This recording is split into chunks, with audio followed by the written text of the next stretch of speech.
jäin vahele. Mis toimub? Mul on teised püksi kaasas, et ma võin ära vahetada, mul on seelik ka. Sellel poisil oli mumps. Mis sa arvad näiteks sellest, et Lenna seal žüriis siin niimoodi huvitava pilguga vaatas? Ma arvan, et meil Lennaga oli nagu mingi side, aga ma ei tea, no... Lenna, kas sa läheks kohtama selline? Keegi, kes siin naeratab? Ma lähen siis, kui ta naeratama, praegu ta ei naerata, siis ei saa aru.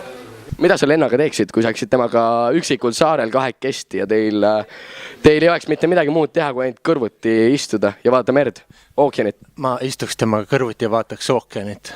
Aga mulle tuleb, kas see oli? Ma teda ei näinud, kas tema ei. Keda sa suudlesid sealt Stroomi rannas siis ja külm oli ka kindlasti, et pidid kallistama isegi vist? Jaa, pidin. Ma ei saa öelda, sellepärast, et kui see kuskil eetrisse läheb, siis ta võib-olla tunneb ennast natuke ebamugavalt. Kus on ilusam? Aga kuule, siin on Kõik ütlevad. selge. Okei, davai. Kuule, aga see, nüüd on veel Aarnem seal, eks ole. Mis tunne sul on? Ütle veel viimased sõnad enne, kui sind maha lastakse. Mul on täielik tunne, ma saan edasi. See on kindel, see on täiesti kindel. Kas selle poti pärast peaks sind juba edasi laskma? See on päris cool place ja nagu said. See on terve mööda. Kas ma tohin firma aega, et ei panna?